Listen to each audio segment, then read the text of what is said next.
شب از چشمم پایین میریزه،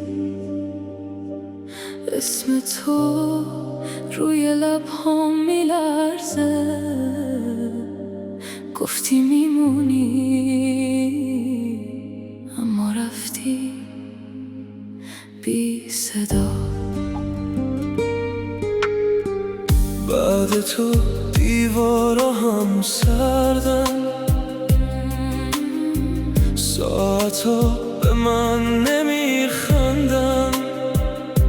هر قدم دورتر از تو، هر نفس سنگین تر از دردم. نه تو برگشتی نه من موندم، میان این شب هر دوتامون گم شدیم.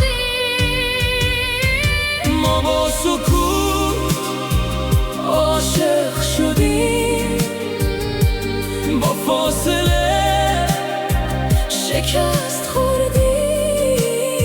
بین من و تو یه شب بی پایانه که اسمشو عشق گذاشتیم.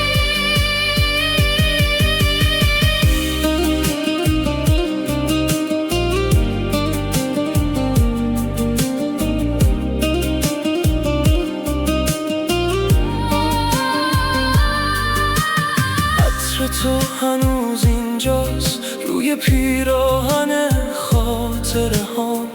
دستام خالیه اما دلم پر از توه. اگه برگردی دیر نیست، اگه صدام کنی هنوز هستم. من از نبودنت بیشتر از خودم ترسیدم. اگه راهی مونده من همونجا، اگه نوری هست توی چشمام.